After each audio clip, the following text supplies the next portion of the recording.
उम्मीद करता हूँ कि आप सब खैरियत से होंगे। ये मूवी हकीकत पर मबनी है। एक शख्स जिसने 13 साल बगैर किसी जुर्म के सज़ा काटी और आखिरकार ये जेल से भागने में कामयाब हो गया। ये एक 1931 की स्टोरी है।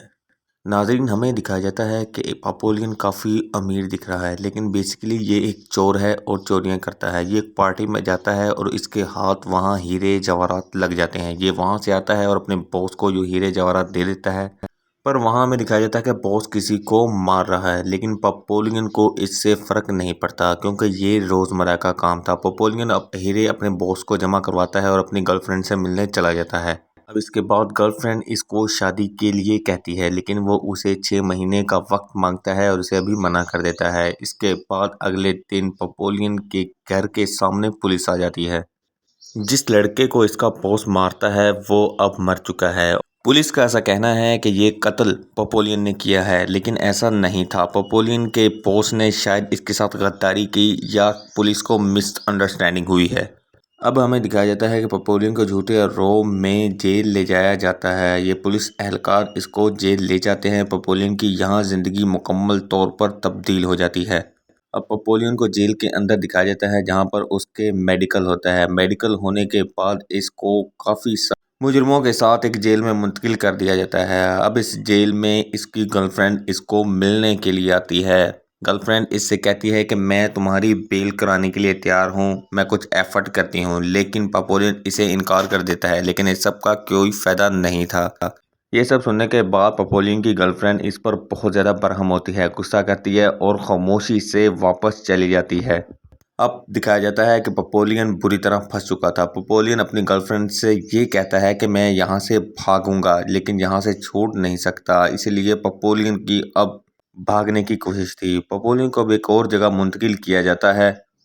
इनको एक ख़ास लैंड, डेविस लैंड पर शिफ्ट किया जाता है जहां पर भागने का सोच भी नहीं सकता। यहां पर नेपोलियन को एक दोस्त मिलता है जो लोइस नाम के बिलियनर से मिलवाता है। ये बिलियनर काफ़ी अमीर था और ये एक फ्रॉड के चक्कर में जेल के अंदर आया था। अब नेपोलियन इससे कहता है कि मैं तुम्हारी हिफाजत करूंगा, तुम मुझे कुछ पैसे दे देना और इन तमाम लोगों से तुम्हें बचाऊंगा जो तुम्हारी जान के दुश्मन बने बैठे हैं। लेकिन लुइस इसकी बातों पर यकीन नहीं करता क्योंकि ये अभी अभी तो मिले थे। अब कुछ वक्त गुजरता है और अगले ही दिन हमें दिखाया जाता है तमाम कैदी एक लाइन में खड़े हैं और सबको इल्म हो चुका था कि लुइस के पास बहुत सारा पैसा है और अब हर कोई इसको मारने के लिए भागा फिर रहा था। अब रात होती है और लोइस नाम के लड़के की लाश मिलती है, लेकिन ये लोइस का हमशक्ल था, लोइस नहीं था। इसलिए लोइस बहुत ज़्यादा डर जाता है जब लोइस तक ये खबर पहुंचती है कि उसका हमशक्ल मारा जा चुका है। अब ये नेपोलियन से मिलने का फैसला करता है, नेपोलियन के पास जाता है और उसे कहता है कि मैं एग्रीमेंट के लिए तैयार हूँ। इसके बाद इनमें एग्रीमेंट तय हो जाता है। अब नेपोलियन इससे हर शख्स को दूर रखता है जो इसको नुकसान पहुंचा सकता है। अगली ही रात हमें दिखाया जाता है कि नेपोलियन के होते हुए लोइस के ऊपर हमला हो जाता है। नेपोलियन रात को आता है और लोइस को इनके हमले से बचाता है। फिर हमें दिखाया जाता है कि जेलियों को कहीं और जेल में मुंतकिल कर दिया जाता है। ये एक ख़ास जगह होती है जहाँ से भागना नामुमकिन है, लेकिन नेपोलियन यहाँ भी अपनी नज़रें इधर उधर दौड़ाता है। इधर शिफ्ट होने के बाद सबको कुछ असूल बताए जाते हैं। जेल का इंचार्ज बहुत ख़तरनाक होता है और बहुत सख्त होता है। जेल के वो 3 रूल बताता है। अगर कोई पहली बार जेल से भागेगा तो इसकी सज़ा 2 साल बढ़ा दी जाएगी, और अगर कोई इस जेल से दूसरी बार भागेगा तो इसकी सज़ा में 5 साल का इजाफा कर दिया जाएगा। अगर वो इधर से किसी कैदी की मौत का सबब बनता है, यानी किसी कैदी को वो मारता है, तो इसका शरेआम गला काट दिया जाएगा। लेकिन नेपोलियन ये सब बातें सुनता है लेकिन इन पर ध्यान नहीं देता क्योंकि वो भागने के इरादे से इधर उधर का जायजा ले रहा होता है। अब इधर भी कैदियों को पता चल चुका था कि लोइस के पास बहुत सारा पैसा है। अब इधर भी नेपोलियन लोइस को इन कैदियों से बचाता फिरता है। शुरू शुरू में लोइस भागना नहीं चाहता था, लेकिन लोगों के रवैये से वो भागने का फैसला करता है, इसलिए वो बस मौके की तलाश में थे। अब नेपोलियन के साथ साथ लोइस भी भागना का फैसला करता है। कैदियों से बहुत काम करवाया जाता है। इसी दौरान नेपोलियन एक रास्ता ढूंढता है।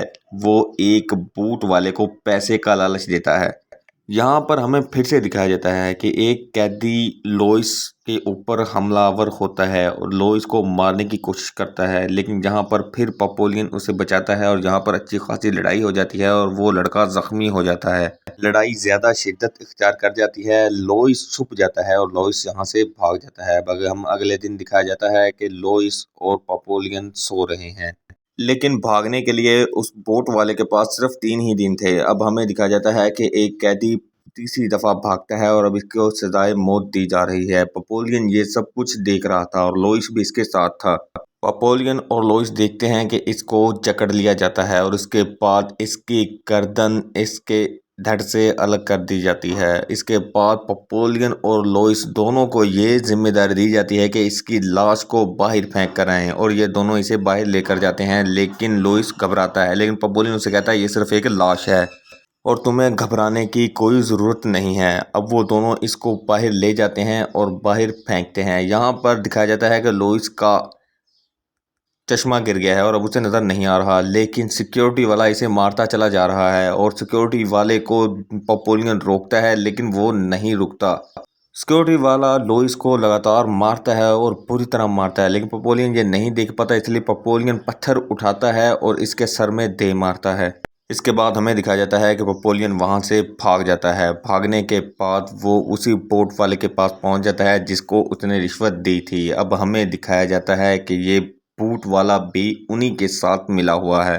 जब पपोलियन बोट वाले के पास पहुंचता है तो बहुत ज़्यादा खुश होता है और वो अभी आगे से स्माइल देता है, लेकिन जब पपोलियन पीछे मुड़कर देखता है तो फोर्स पीछे खड़ी होती है। यानी हमें दिखाया जाता है कि बोट वाला पपोलियन को धोखा देता है और दरअसल असल में वो एक इनके साथ मिला हुआ सोल्जर ही था। वो असल में बोट वाला था ही नहीं। वो कैदियों को परखता है कि कौन भाग रहा है और कौन नहीं भाग रहा।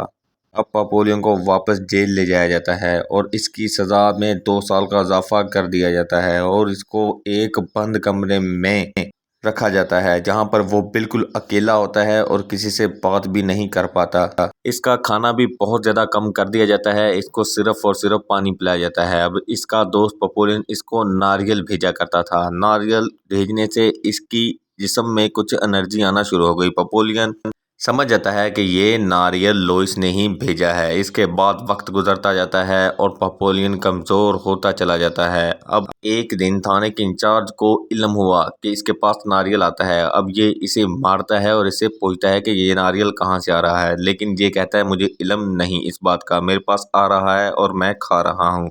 अब वक्त गुजरता जाता है और इसके ऊपर सख्तियाँ ज़्यादा कर दी जाती हैं। आस्ता आस्ता इसकी मेंटल कंडीशन ख़राब हो चुकी थी और इसके बाल भी काट दिए जाते हैं और इसके साथ बुरा सलूक किया जाता है। अब ये पागलपन की हद तक जा चुका था, इतना कमज़ोर हो चुका था कि ये बमुश्किल ही खड़ा हो पाता था। अब इसके बाद फिर से इंचार्ज आता है और इससे पूछता है कि आखिर वो नारियल तुम्हें कौन दे रहा था। ये फिर से उसको इनकार करता है और वो फिर इसके ऊपर जुल्म करता है और इसको एक अंधेरे कमरे में बंद कर देता है जहाँ पर रोशनी नाम की कोई चीज़ नहीं थी।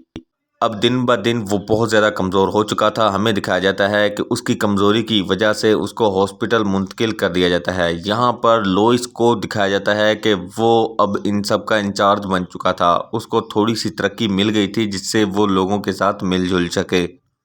पपोलियन के साथ वो हॉस्पिटल में मिलता है और उसे बताता है कि मुझे बहुत अफसोस है जो तुम्हारे साथ हुआ, लेकिन पपोलियन उसे कहता है कि मैं बिल्कुल ठीक हूँ और मैंने ये सब ड्रामा किया था ताकि मैं हॉस्पिटल तक आ सकूँ और यहाँ से भागने का सुराग लगा सकूँ। यहाँ पर दिखाया जाता है कि लोइस फिर से हैरान और परेशान हो जाता है कि पपोलियन इतनी सख्ती बर्दाश्त कर सकता है और उसके बाद भी भागने का सोच सकता है। अब इसके बाद हमें दिखाया जाता है कि पपोलियन और लोइस दोनों फिर से भागने का प्लान बनाते हैं और इस दफ़ा ये प्लान बहुत मजबूत बनाते हैं। रात का वक्त था, तमाम लोग बाहर थे। अब अंदर वाले गार्ड्स को ये लोग नींद की गोलियां देते हैं और उनको सुला देते हैं। सुलाने के बाद अचानक ये भागने का फैसला करते हैं। तमाम लोग सो रहे हैं और बाहर ये मिलिट्री वाले मूवी देख रहे हैं। अब ये भागने के लिए बिल्कुल तैयार थे।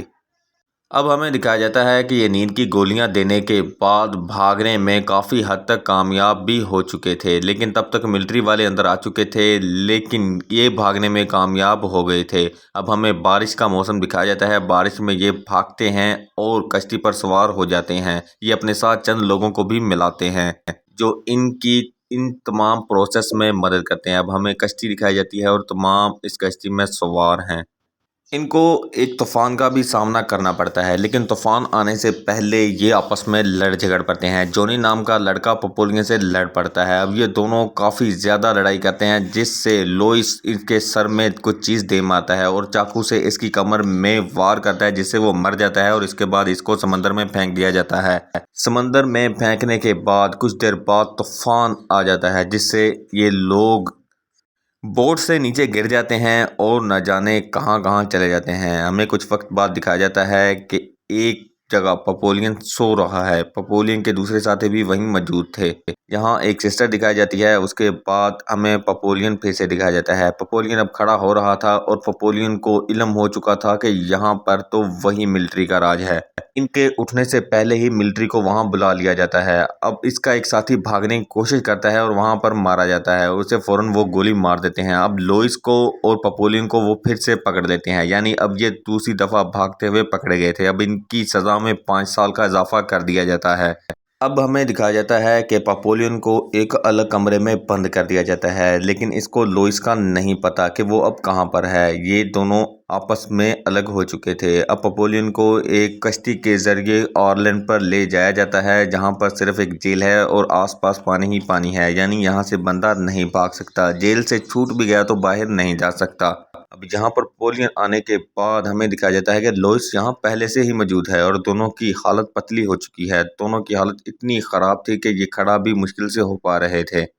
यहाँ पर हमें इल्म होता है कि लोइस और पपोलियन की बातों से कि लोइस हार मान चुका था, लेकिन पपोलियन अब भी पुरज़म था कि वो इधर से भागेगा और भागकर दिखाएगा। लोइस इसकी बातों में नहीं आता और हार मान लेता है कि मैं अब इधर ही रहूँगा और इधर से नहीं भाग सकता। इसके बाद पपोलियन फिर से भागने का इरादा बनाता है और लोइस से कहता है, तुम सिर्फ मेरा साथ देना और भागने में मेरी मदद करना, जिसके ऊपर लोइस एग्री कर जाता है और इसकी मदद करता है। अब ये दोनों प्लान बनाते हैं कि यहाँ से किस तरह भागा जाए। अब इनके पास नारियल की राख होती है। ये राख से भागने की प्लानिंग बनाते हैं। आस्ता आस्ता वक्त गुजरता जाता है और ये रोज की रूटीन का प्लान बनाते जाते हैं। अब लोइस के पास इतनी राख हो चुकी थी कि वो पपोलियन को उसके ऊपर सवार करके भगा सके।